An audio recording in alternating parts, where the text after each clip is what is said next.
यशोदानंदन व्रज जन रंजन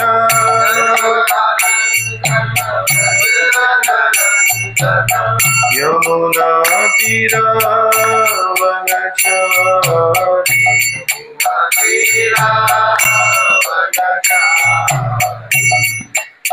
जय राधा माधव कुंज बिहारी गोपी जन वल्लभ गिरिवरधारी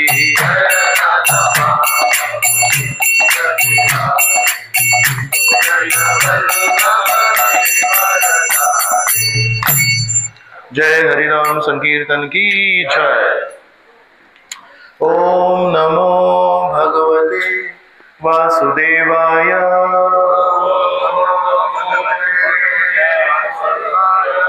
ओम नमो भगवते वासुदेवाय।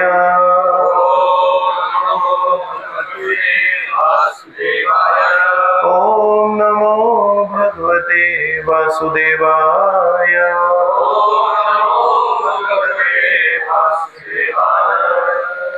हरे कृष्णा। सर्वांचे खूप खूप स्वागत। आज आपण चर्चा करत आहोत श्रीमद भागवत स्कंद क्रमांक 1 अध्याय क्रमांक 8। याचं शीर्षक आहे कुंती देवीच्या प्रार्थना आणि परीक्षितांचे रक्षण। श्लोक क्रमांक 26। जन्मैश्वर्य श्रुत श्रीभि एधमाना मध कुमार नैवर्हत्यभिधातुं वै त्वाम किंचन गोचरम्। जन्मैश्वर्य श्रुत श्रीभिः एधमाना मदः पुमान् नैवर्हत्यभिधातुं वै त्वाम किंचन गोचरम्। कोणाकडे असेल तर गाऊ शकता तुम्ही। जन्मैश्वर्य श्रुत श्रीभीर एधमान मदः पुमान् नैवर्हत्य विधातुं वै त्वाम किंचन गोचरम्। जन्मैश्वर्य श्रुत श्रीभीर एधमाना मदः पुमान् नैवार्हत्य विधातुं वै त्वाम किंचन गोचरम्। माताजीज, आपण शब्दांचं भाषांतर, श्लोकाचं भाषांतर आणि तात्पर्य बघूया। जन्मैश्वर्य श्रुत श्रीभीर, नाही ते गातायत आणि आपण फॉलो करतो।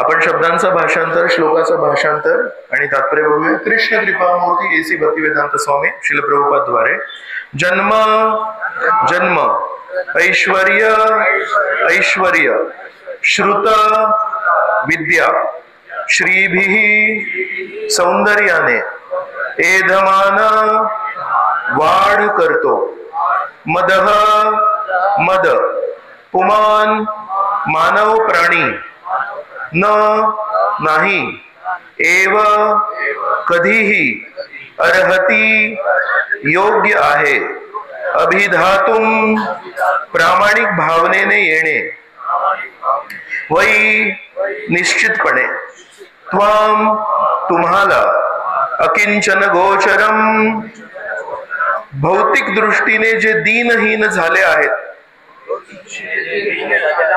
अशांना सहजपणे प्राप्त होणारे। भाषांतर।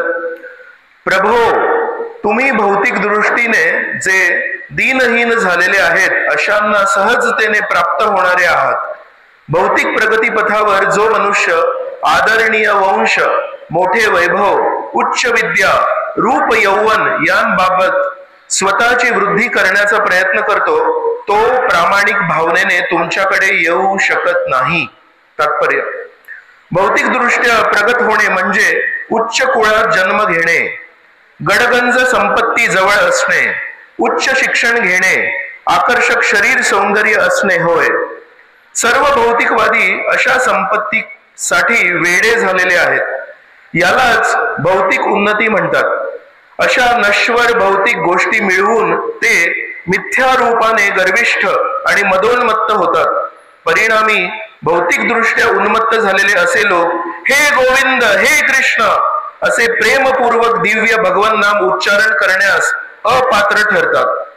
शास्त्रात असे म्हटले आहे की पापी व्यक्ती जेवढी पापे करण्यास समर्थ नसतो तेवढी पापे एका वेळा भगवन नामाचा उच्चार केल्याने नष्ट होतात. अशी भगवन नाम उच्चारणाची शक्ती आहे. या विधानात यत्किंचितही अतिशयोक्ती नाही. भगवन नामात वास्तविकपणे अशी शक्ती साठविलेली आहे. अर्थात नामोच्चारणात देखील गुणवत्ता असते. ते भावनेच्या शुद्धतेवर अवलंबून आहे. असहाय्य मनुष्य सर्वतोभावे भगवंतांचे दिव्य नाम उच्चारू शकेल, परंतु भौतिक समाधानात रमलेला तेच नाम उच्चारेल तर ते सारखे असणार नाही, ते प्रामाणिक असणार नाही.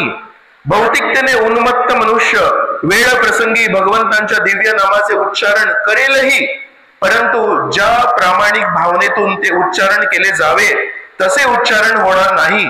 म्हणून भौतिक प्रगती पथावर 4 तत्वे अर्थात पहिलं उच्च कुळ, दुसरं अधिक संपत्ती, तिसरं उच्च शिक्षण, 4 लक्षणीय सौंदर्य ही म्हटली तर आध्यात्मिक विकासाच्या मार्गावरील प्रगतीकरिता अपात्रतेची लक्षणे आहेत. ज्याप्रमाणे अस्वस्थ शरीराचे ताप येणे हे बाह्य लक्षण आहे, त्याप्रमाणे शुद्ध चेतन आत्म्याचे भौतिक आवरण हे बाह्य लक्षण आहे. तापाचे प्रमाण अंशाने उतरवित जाणे ही पद्धत आहे. उपाय करून तापाला अधिक चढवायचे नसते. कधी कधी अध्यात्मात प्रगत झालेली माणसे भौतिक दृष्टीने अकिंचन झालेली दिसतात, परंतु ते काही नैराश्य नाही. जसा ताप घटणे चांगले लक्षण आहे तशी अकिंचन अवस्था हेही चांगले लक्षण आहे. भौतिकतेची नशा उतरवित जाणे हे जीवनाचे तत्व असावे, कारण असा मद जीवनाच्या ध्येयाबाबत अधिकाधिक भ्रम निर्माण करतो. स्थूल स्तरावर भ्रमित असलेले लोक परमेश्वराच्या धामात प्रवेश करण्यास अगदी अपात्र आहेत. ओम अज्ञानतिमिरान्धस्य ज्ञानाञ्जन शलाकया चक्षुरुन्मीलितं येन तस्मै श्री गुरुवे नमः. श्री चैतन्य मनोभीष्टं स्थापितं येन भूतले स्वयं रूप कदा मह्यं ददाति स्वपदान्तिकं. वन्देऽहं श्रीगुरो श्रीयुतपदकमलं श्रीगुरून् वैष्णवांश्च.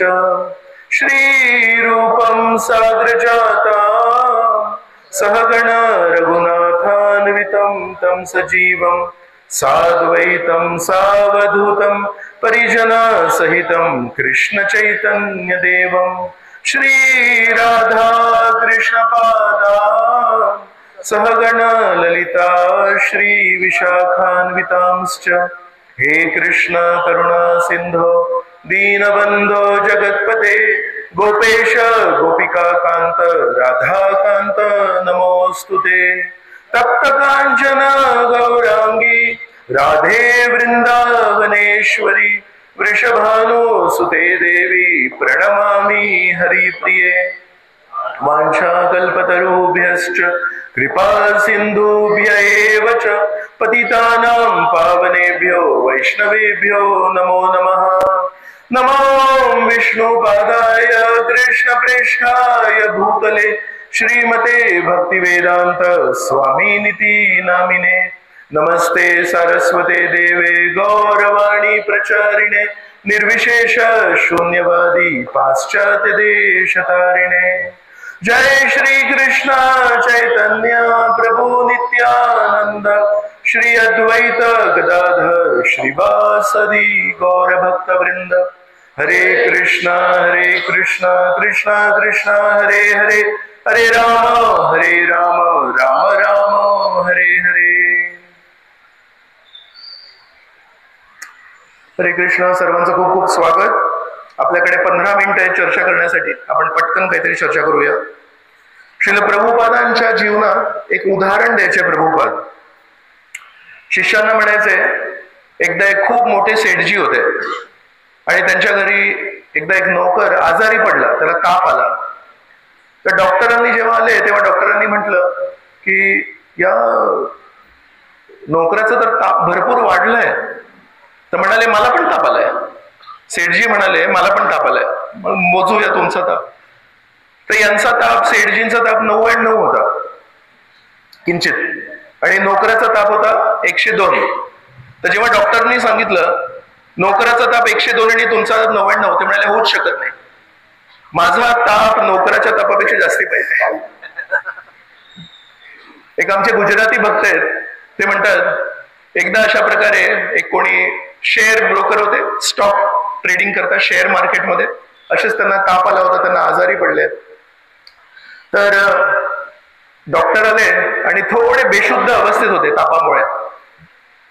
तर डॉक्टर त्यांच्या बेशुद्ध अवस्थेमध्ये त्यांच्या पत्नींना म्हणतायत यांचा ताप वाढत चाललाय, काल 99 होता, आज आता 102 वर पोहोचलाय, तर पुढे काय होईल माहिती नाही।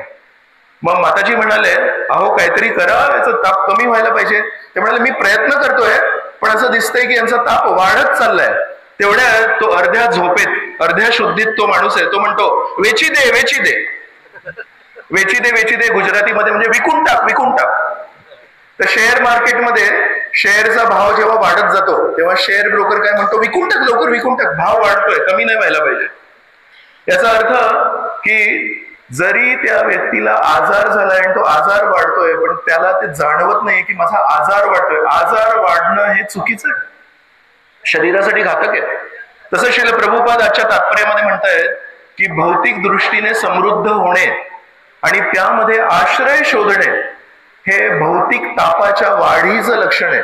आणि शेवटचं जे वाक्य होतं त्यामध्ये लिहिलंय, स्थूल स्तरावर भ्रमित असलेले लोक परमेश्वराच्या धामात प्रवेश करण्यास अगदी अपात्र आहेत।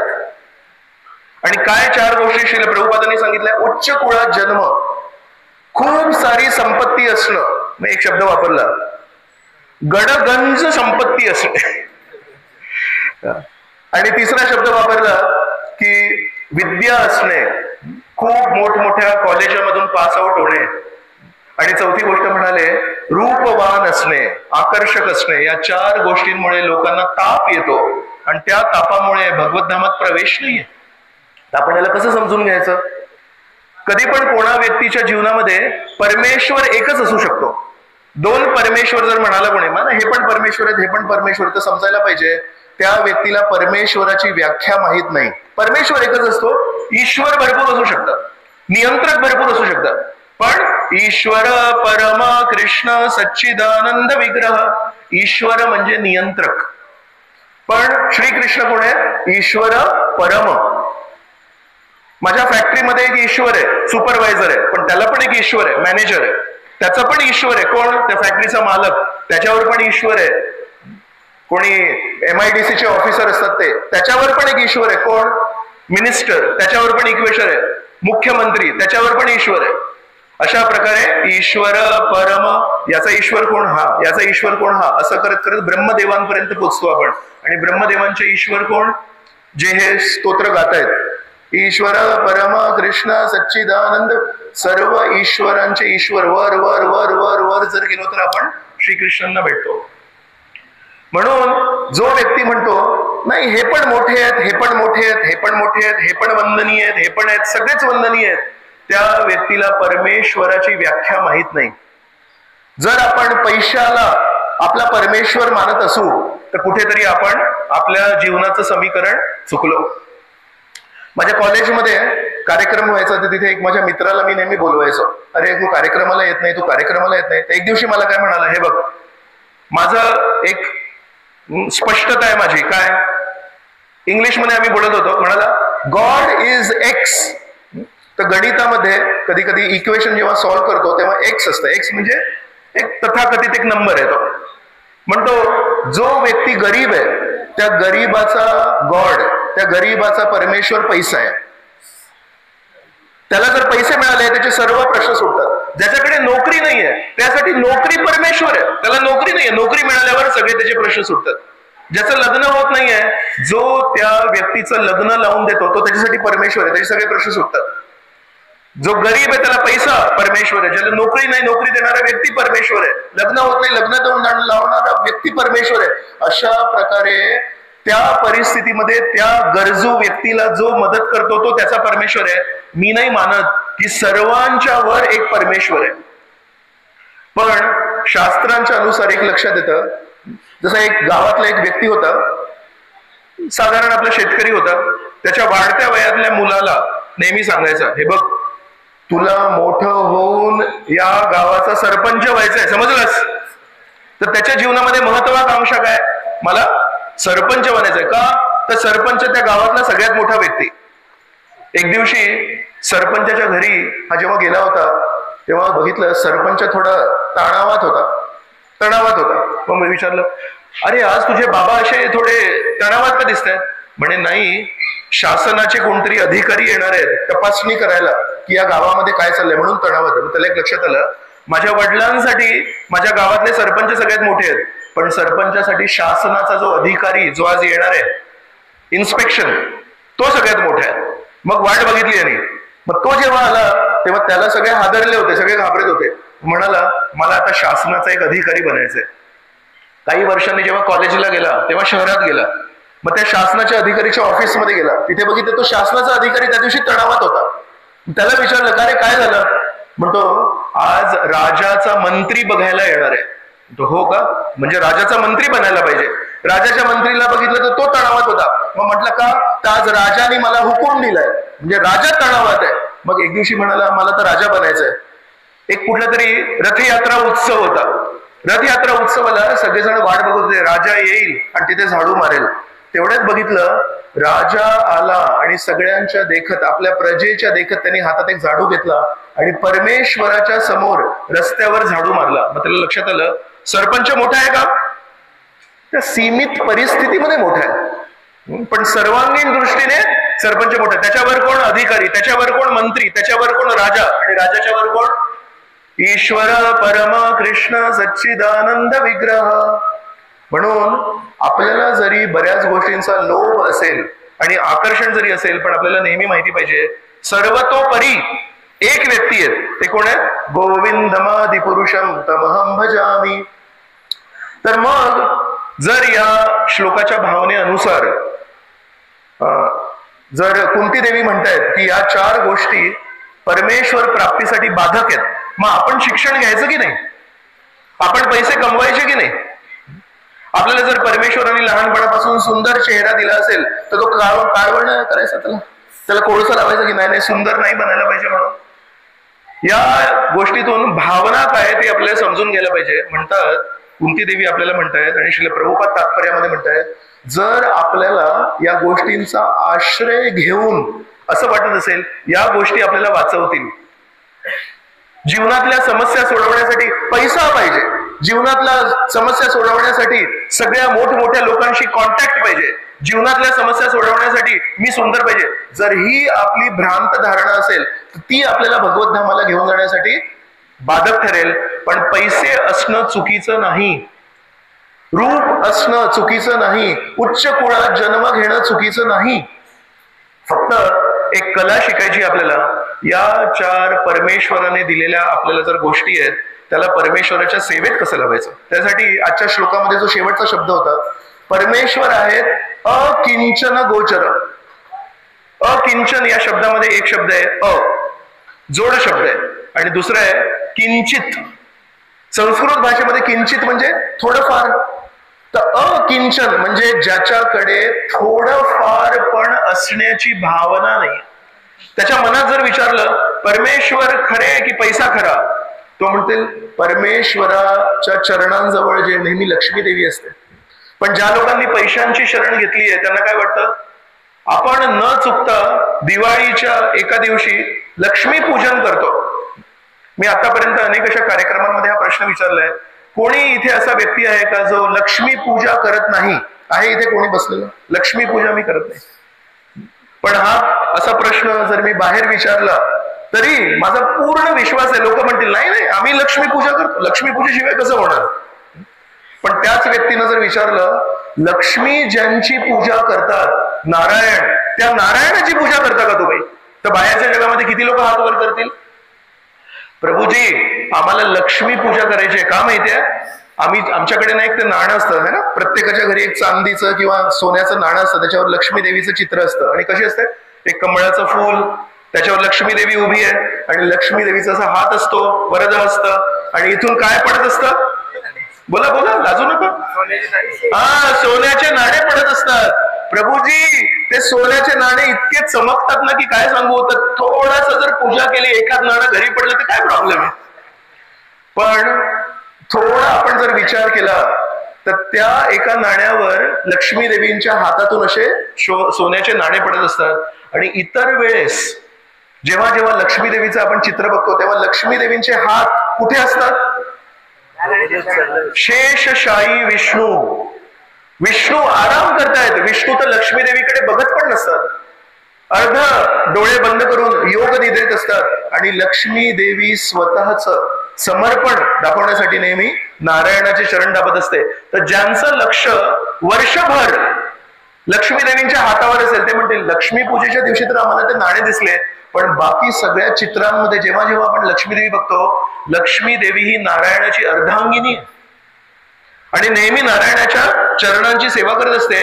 अर्थात जर खरोखर लक्ष्मी देवींची कृपा पाहिजे असेल, त्यांच्या हाताची कृपा पाहिजे असेल, तर त्यांचे हात नेहमी कुठे? नारायणाच्या चरण सेवेमध्ये आहेत. मग जर आपण त्या नारायणाची चरण सेवा केली तर लक्ष्मी देवी आपल्यावर क्रोधित होईल, लक्ष्मी देवी आपल्यावर तिटकारा करेल, की लक्ष्मी देवी आपल्यावर कृपा करेल?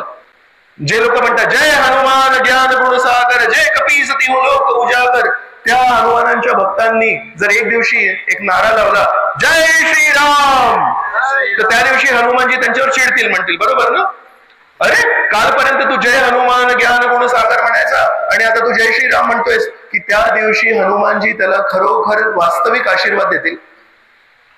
म्हणून आपल्याला समजायला पाहिजे, लक्ष्मी देवीची कृपा कोणाला मिळते? जे नारायणाचे भक्त असतात. जी लक्ष्मी एकटी आहे, जी नारायणाला सोडून फक्त सोन्याची नाणी देते, त्या लक्ष्मीला म्हणतात चंचला लक्ष्मी. चंचल आहे ती, आज इकडे आहे तिकडे. म्हणून जे लोक नारायणाची सेवा नाही करत त्यांच्या घरी जेव्हा लक्ष्मी असते ती 2 वर्षांसाठी त्यांच्या घरी थांबते, नंतर तिला जर बदल करायचा असेल तर दुसऱ्यांच्या घरी जाते. म्हणून वैष्णवांच्या जीवनामध्ये नेहमी आर्थिक उतार चढाव येतात. आणि कधी कधी मी ऐकतो जे नवजात भक्त असतात, नवीन भक्त असतात, त्यांच्या मनामध्ये प्रभूजी आमच्या घरी इतक्या समस्या आहेत आणि आमच्या शेजारी जे राहतात ते तर नास्तिक आहेत, त्यांच्या जीवनात कधी काही समस्या नाही, 4 गाड्या 5 बंगले, शेती अमाप, आणि आम्ही बिचारे इथे हरिनाम करतोय आणि आमच्या जीवनात एवढं काय.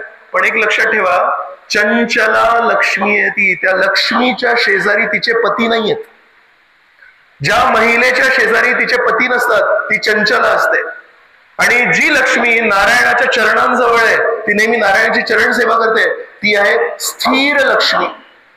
म्हणून आपल्या घरी आपल्याला एक चयन करायचंय, आपल्याला एक चॉईस आहे, आपल्याला एक प्रश्न आहे. आपल्याला चंचला लक्ष्मीला आपल्या घरी बोलवायचंय, जी एकटी उभी आहे आणि जिच्या हातातून नाणे येतात, की आपल्याला स्थिर लक्ष्मीला आपल्या घरी विनंती करायची आहे. आणि स्थिर लक्ष्मीला जर आपल्याला घरी बोलवायचं असेल तर ती ज्यांची स्थिरपणे सेवा करते त्यांना आपल्याला घरी बोलवायला लागेल. म्हणून ओव्हरऑल तुम्ही बघा, प्रामाणिकपणे बघा, विचार करा याच्यावर, वैष्णवांची जी काही आर्थिक परिस्थिती असते त्याच्यामध्ये उलाढाल होते का? वैष्णवांची परिस्थिती साधी असेल पण ती स्थिर राहते. वैष्णव कधी कधी गरीब असतील, पण जर परमेश्वराची इच्छा असेल की अरे हे लोक एवढी सेवा करतायत, यांना पैशांची कमी आहे, सेवेमध्ये यांना जर पैसे दिले, लक्ष्मीची जर आशीर्वाद दिला तर हे सेवा जास्ती करतील, त्या व्यक्तीला आर्थिक लाभ पण होतो. पण एदमान मदः पुमान, मद म्हणजे नशा. वैष्णवाला जेव्हा धनप्राप्ती होते त्याचा नशा नाही चढत. वैष्णवाचं जेव्हा उच्च शिक्षण होतं त्याच्याने त्याला नशा नाही चढत. वैष्णवाला जेव्हा उच्च कुळात जन्म होतो तेव्हा त्याचा नशा नाही चढत. आणि वैष्णव जर सुंदर असेल आणि जगामध्ये जर त्याचं नाव असेल त्याचा त्याला नशा नाही चढत.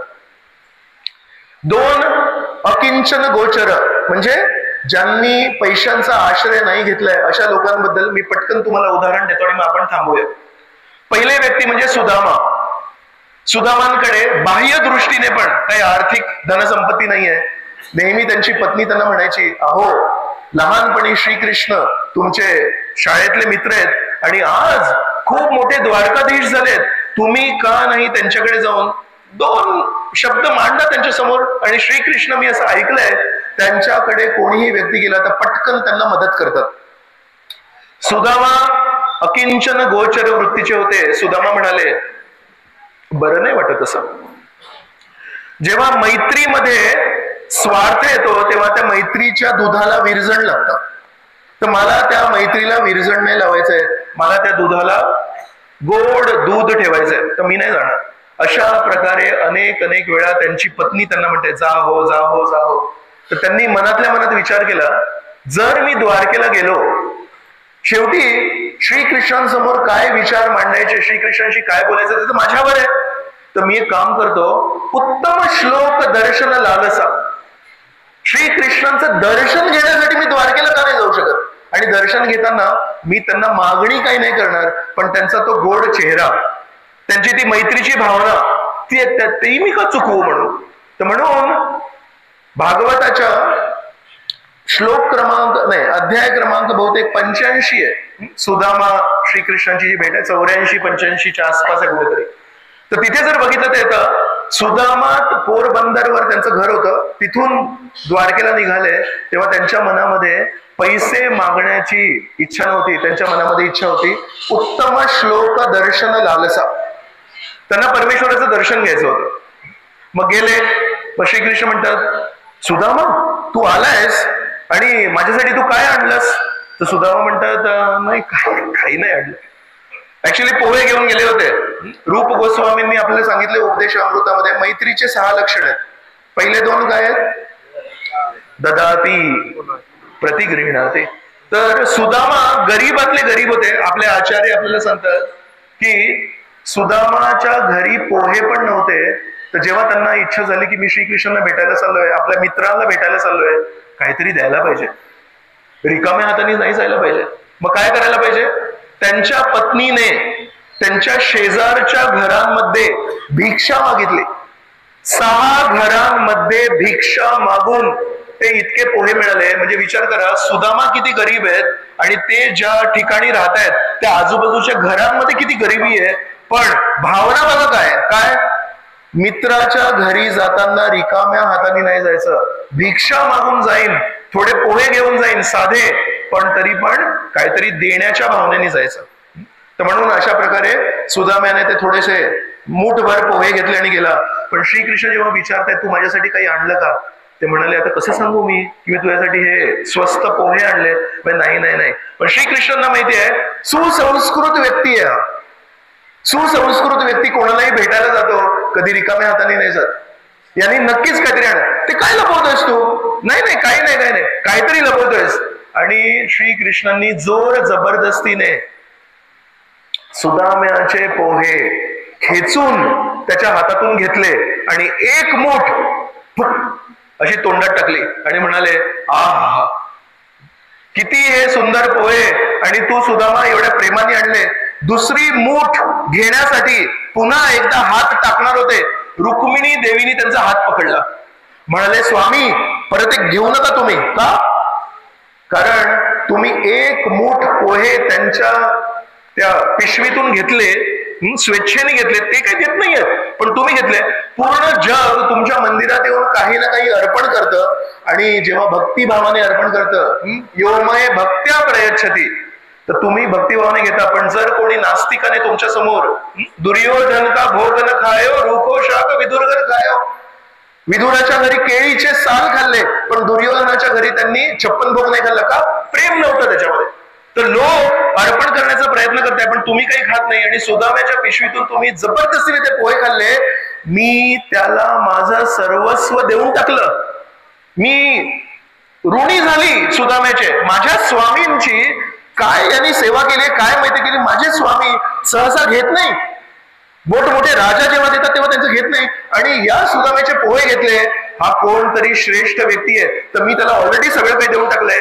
दुसरी मूठ पोह्याची जर तुम्ही जबरदस्तीने घेतली, मला भीक मागायला लागेल. रखुमाई म्हणते मला भीक मागायची पाळी येईल, मला आता सुदाम्याला देण्यासाठी काही उरलं नाही.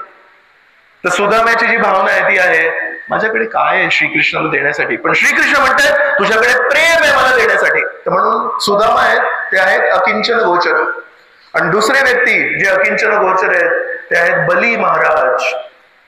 याच्यामध्ये किती विषमता आहे. सुदाम्याकडे राहण्यासाठी एक झोपडी आहे, आणि बली महाराजांकडे काय आहे, 3 ग्रह, ग्रहांचे स्तर, अर्थात पूर्ण ब्रह्मांडपती आहेत. पण बली महाराजांकडे जेव्हा वामनदेव आले भिक्षा मागायला, सुदामा श्रीकृष्णांकडे एका भिक्षुकासारखे गेले. मग श्रीकृष्ण काय म्हणतात, मी पण भिक्षुक बनीन. मग बली महाराज किती मोठे आहेत, पूर्ण ब्रह्मांडाचे नायक आहेत. त्यांच्या समोर श्रीकृष्ण वामन म्हणून गेले आणि म्हणतात तुम्ही एवढे मोठे व्यक्ती आहात, मला 3 पाऊल जमीन मिळेल का. तर बली महाराज म्हणतात तुझी उंची कमी आहे तसं तुझी बुद्धी पण कमी आहे. अरे कोणासमोर आहेस. 3 द्वीप माग. द्वीप म्हणजे ग्रह.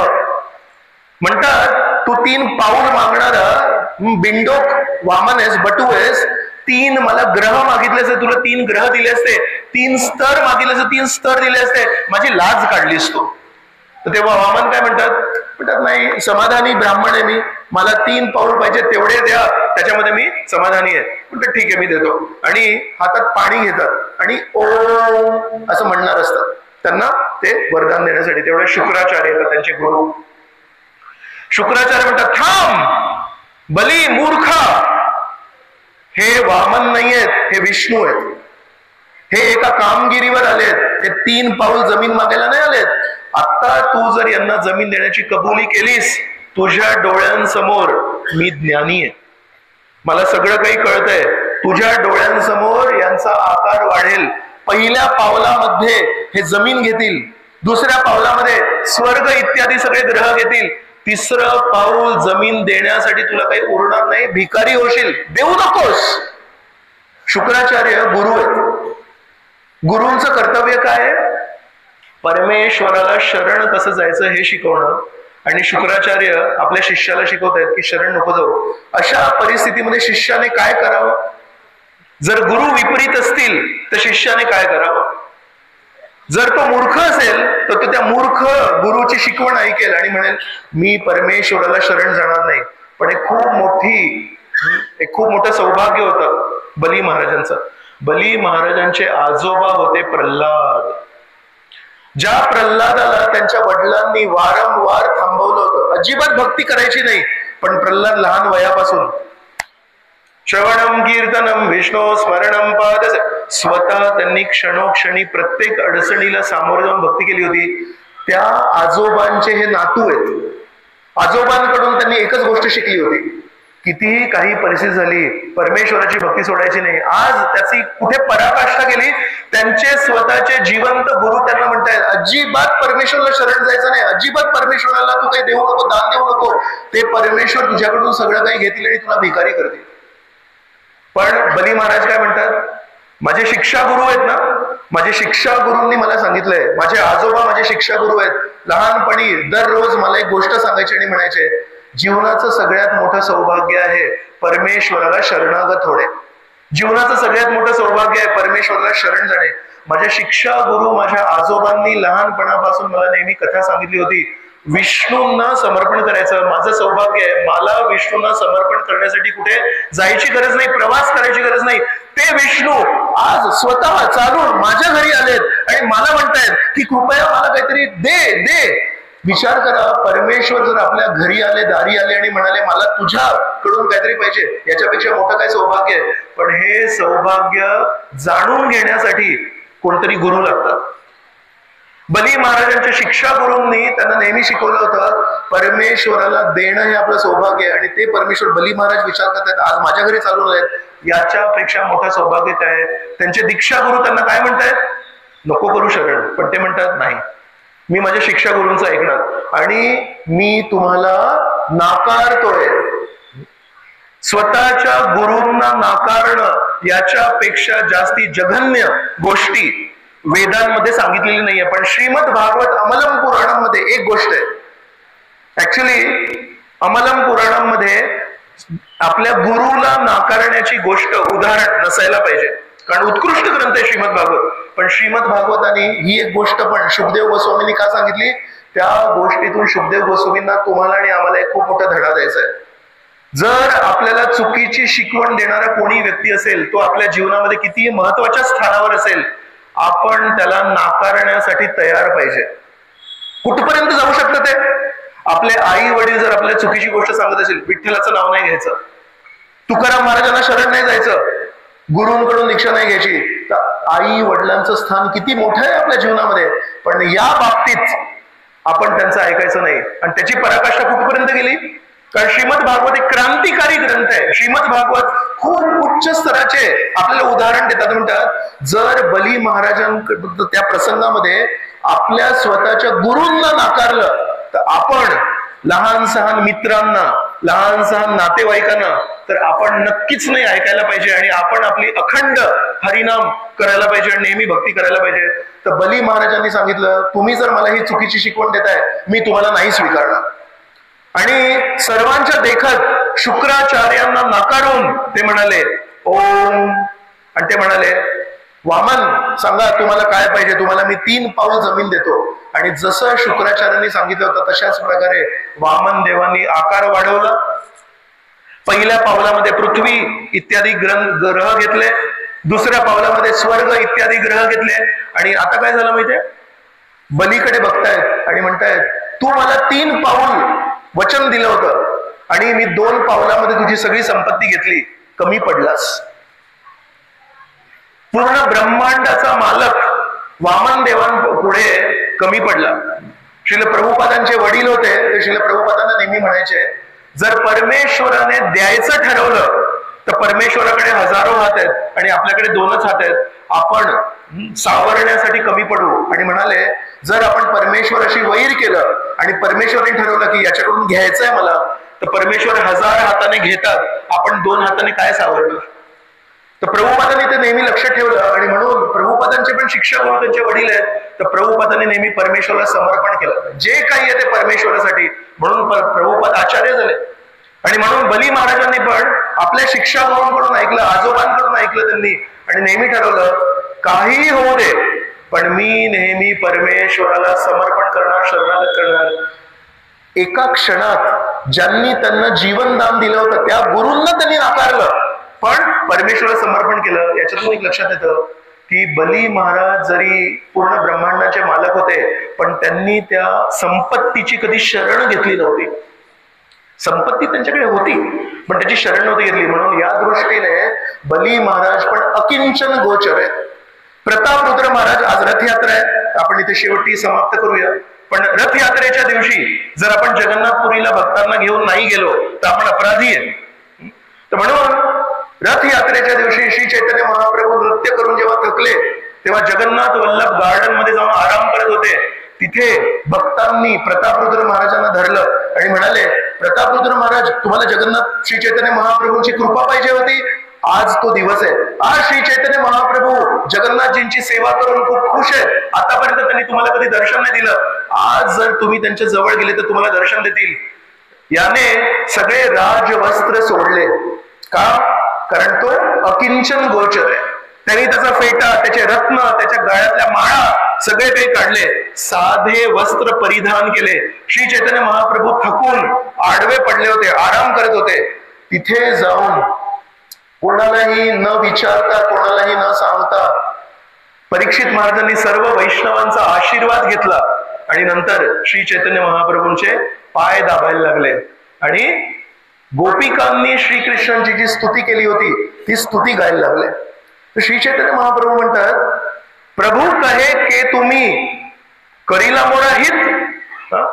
प्रभू म्हणतात तुम्ही कोण आहात? करीला मोराहित. आचंबिते आसी पियाओ कृष्ण लीलामृत.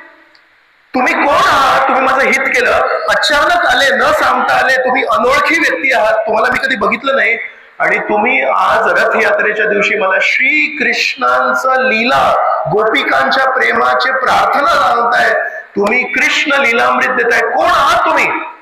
मग काय म्हणतात? राजा कहे आम्ही तुम्हार दासेर अनुदास, भृत्येर भृत्य कर एई मोर आश. अचानक जर कोणी तुम्हाला विचारलं तुझं नाव काय, तर आपण काय म्हणू? माझं नाव अमुक अमुक अमुक. त्या दिवशी प्रतापरुद्र महाराज सर्व त्यांची संपत्ती, उच्च कुळातला जन्म, त्यांची पैसे, त्यांचं सौंदर्य सगळं झाकून तिथे श्री चैतन्य महाप्रभूंची सेवा करतायत. आणि श्री चैतन्य महाप्रभू म्हणतात, कोण आहे तुम्ही? अनोळखी व्यक्ती आहे, नाव काय तुमचं, काय पद काय तुमचं? तेव्हा म्हणाले असते, राजा. हे सगळं दिसतंय ना, माझी संपत्ती आहे. तेव्हा काय म्हणाले? राजा कहे आम्ही तुम्हार दासेर अनुदास, भृत्येर भृत्य कर एई मोर आश. मी तुमच्या दासांचा दास आहे, आणि तुमच्या दासांच्या दासांच्या दासांचा दास बनवा, हीच माझी एक तुमच्या चरणी आशा आहे. म्हणून एक आहे सुदामा, जो एका झोपडीत राहायचा, एक आहे बली महाराज, जे संपूर्ण ब्रह्मांडाचे राजे होते, आणि एक होते प्रतापरुद्र महाराज, जे ओरिसाचे राजे होते. पण हे तिन्ही व्यक्ती एकाच श्रेणीमध्ये येतात. कुठल्या श्रेणीमध्ये? त्वाम अकिंचन गोचरम. आणि म्हणून जेव्हा आपल्याकडे सर्व संपत्ती असते, पण आपण त्या संपत्तीचा कधी आश्रय नाही घेत, आपल्याला कधी नाही वाटत ही संपत्ती मला परमेश्वराच्या सेवेमध्ये वापरायची आहे, या संपत्तीचा आश्रय घ्यायचा नाहीये. आश्रय फक्त एकच आहे, श्रीकृष्णांचा आश्रय. शेवटची ओळ आपण तुकाराम महाराजांच्या सोबत चाललोय, तर तुकाराम महाराजांचा एक अभंग आहे, जो आजच्या या त्वाम अकिंचन गोचर या भावनेशी साजेल असा आहे. बोलू तुकाराम महाराजांचा एक अभंग बोलू. होईन भिकारी पंढरीचा वार करी. वारी चुकवणार नाही, बाह्य दृष्टीने भिकारी झालं तरी चालेल, साधी गोष्ट नाहीये हे म्हणणं. शुद्ध भक्त जेव्हा लिहितात, कविता नाही लिहित, मनातल्या भावना लिहितात. होईन भिकारी पंढरीचा वार करी, होईन भिकारी पंढरीचा वार. म्हणजे काय? वैष्णवांनी भिकारी व्हायचं, सगळं तुमचं घर वगैरे विकून टाकायचं, काही धनसंपत्ती ठेवायची आहे की नाही, की भिकारी व्हायचं? हाची माझा नेम धर्म, मुखी विठोबाचे नाम.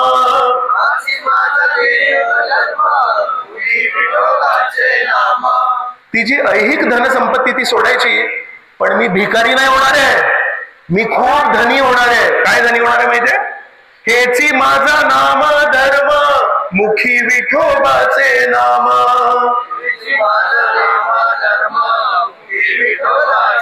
ही धनसंपत्ती फक्त बली महाराजांकडे, ही धनसंपत्ती केवळ प्रतापरुद्र महाराजांकडे, ही धनसंपत्ती केवळ विदुराकडे, ही धनसंपत्ती केवळ सुदाम्याकडे, ही धनसंपत्ती केवळ गोपिकांकडे, ही धनसंपत्ती केवळ अर्जुनाच्या हृदयामध्ये.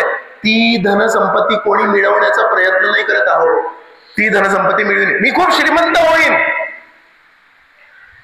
हेची माझी उपासना लागीन संतांच्या चरणा.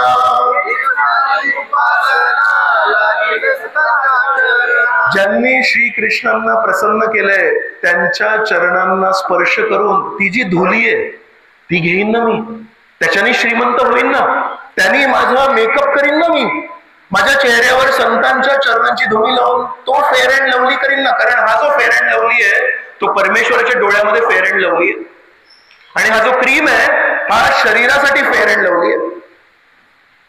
तुका म्हणे देवा हेची माझी भोळी सेवा. तर या एका अभंगामध्ये तुकाराम महाराज म्हणताय, होईन भिकारी पण पंढरीचा वार करी. खरं धनसंपत्ती तिथे, नाम उच्चारणामध्ये खरी धनसंपत्ती आहे, संतांच्या चरणाच्या धुळीमध्ये खरी नामसंपत्ती आहे. आणि तुका म्हणे देवा हेची माझी भोळी सेवा. मी काय सेवा करणार आहे? ही सेवा करणार आहे. म्हणून आपण आज तुकाराम महाराजांना विनंती करूया की बाह्य दृष्टीने मी धनवान होऊ दे, मला खूप श्रीमंत व्हायचंय, मला खूप मोठं घर बांधायचंय, पण तिथे मी सत्संग कार्यक्रम करीन, वैष्णवांना तिकडे बोलवीन, अशा प्रकारचा एक हॉल बनवीन जिथे वैष्णवांना बोलवून त्यांना चांगला प्रसाद खाऊ घालीन, आणि हरिनामाचा गजर माझ्या घरी होऊ दे. मला खूप मोठी गाडी विकत घ्यायची, एक बस विकत घ्यायची, ज्याच्याने मंदिराला जाण्यासाठी, सत्संग कार्यक्रमाला जाण्यासाठी जर कोणाला अडचण असेल तर मी एक बस चालवेन. ज्यांच्याकडे दुचाकी वाहन नाहीये, ज्यांच्याकडे 4 चाकी वाहन नाहीये, पावसामध्ये कधी कधी त्यांना मंदिराच्या सत्संग कार्यक्रमाला यायला त्रास होतो, त्यांच्यासाठी मी बस सेवा सुरू करेन. पण त्यासाठी पैसे लागतात हो. पण मी कुठल्या भावनेने ते करीन? अकिंचन गोचर. तर म्हणून कुंती देवींना आपण प्रार्थना करूया, श्री चैतन्य महाप्रभूंना प्रार्थना करूया, श्री जगन्नाथजींना प्रार्थना करूया, प्रताप रुद्र महाराजांना प्रार्थना करूया, श्री तुकाराम महाराजांना प्रार्थना करूया, आणि आपले परम मार्गदर्शक प्रथम शिक्षा गुरु AC भक्तिवेदांत स्वामी श्रील प्रभुपाद यांना प्रार्थना करूया. सगळं काही असू दे पण आश्रय विठूच्या चरणी, श्री चैतन्य महाप्रभूंच्या चरणी. खूप खूप धन्यवाद. जय श्रील प्रभुपाद की जय, अनंत कोटी वैष्णव वृंद की जय, जय निताय गौर प्रेमानंदे. हरि हरि बोल.